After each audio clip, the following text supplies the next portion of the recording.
नमस्कार दोस्तों, मैं हरिशंकर आपसे एक बहुत ही प्यारे टॉपिक पे बात करना चाहूंगा। आज हम बात करने वाले हैं एक ऐसे लीडर की जिसने भारत को और पूरी दुनिया के सामने भारत को प्रेजेंट किया। आज हम बात करने वाले हीरो मोटोकॉर्प के ऑनर फाउंडर ब्रजमोहन लाल मुंजाल के बारे में। 1923 में एक लड़के का जन्म हुआ पाकिस्तान के टोबा टेक सिंह शहर में। वहां पे उनके माता पिता का नाम बहादुर चंद्र मुंजाल और उनकी माता जी का नाम ठाकुर ठाकुर देवी था। वो लोग चार भाई थे। ब्रजमोहन लाल मुंजाल जी, दयानंद सत्यानंद और ब्रजमोहन लाल मुंजाल और ओम प्रकाश। ये चारों भाई अविभाजित भारत पाकिस्तान में पैदा हुए थे। विभाजन के टाइम पे 1947-48 में उन्हें अपना देश छोड़ के पाकिस्तान छोड़ करके और भारत के अमृतसर पंजाब में आना पड़ा, जो कि वहां पे भी पाकिस्तान के पंजाब शहर में ही पैदा हुए थे।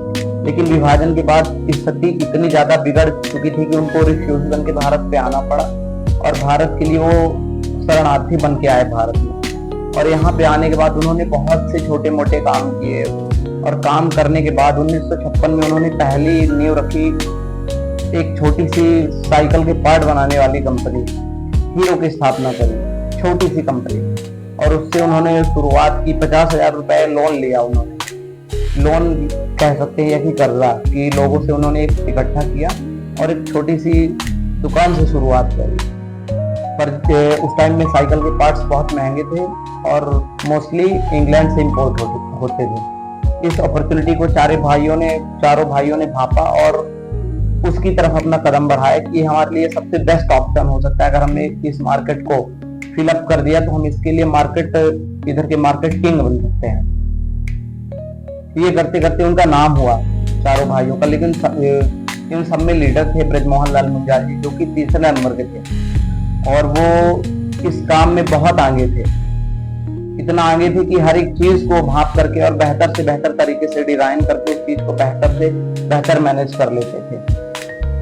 उसके बाद में उन्होंने 1984 में तो उनका काफी नाम हो गया था और देश विदेशों में अपनी साइकिलों को एक्सपोर्ट करने लगे थे।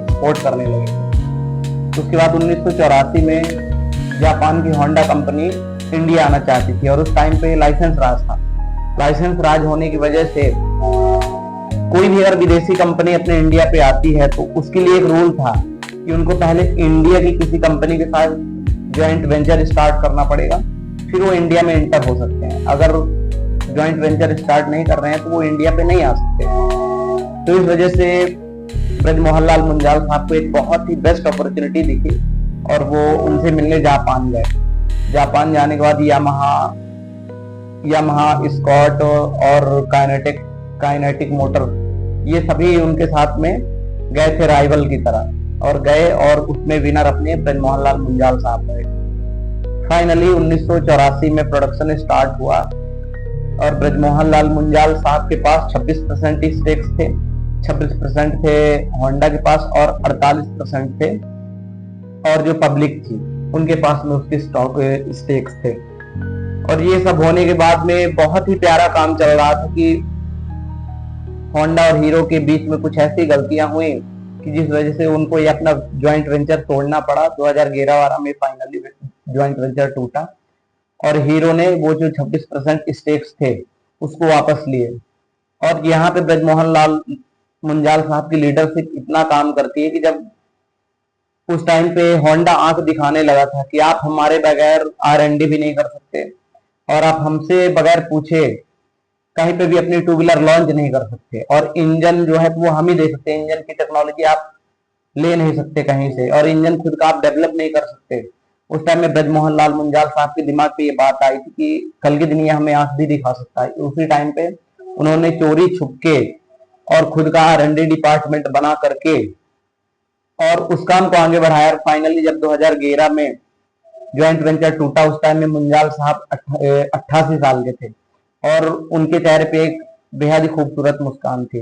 उन्होंने कहा बहुत बढ़िया हुआ। और ज्वाइंट वेंचर टूटने के बाद उन्होंने पहले से ही जो तैयारी कर रखी थी उस वजह से वो घबराए नहीं और उस पर आगे बढ़े। फाइनली हीरो अलग हुआ और हीरो बहुत ही बड़ी जायंट कंपनी, आज दुनिया की चौथी सबसे बड़ी टू व्हीलर कंपनी है।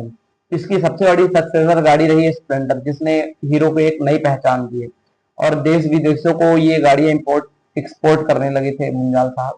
फाइनली 1 नवंबर 2015 को वो डेड हो गए, लेकिन उन्हें भारत से बहुत सारे अवार्ड मिले, पद्म विभूषण, पद्म श्री, इन सबसे उनको सम्मानित किया गया था। तो ऐसे लीडर की कहानी आपको अगर इंस्पायर करती है तो आप हमारे चैनल को सब्सक्राइब कर लीजिए, और ऐसी ही मोस्ट इम्पोर्टेंट वीडियो के लिए आप हमारे चैनल को सब्सक्राइब और लाइक कर लीजिए, और बेल आइकन जरूर प्रेस कीजिए, जिससे कि हमारी नई नई वीडियो की नोटिफिकेशन आप तक पहुंचती रहे।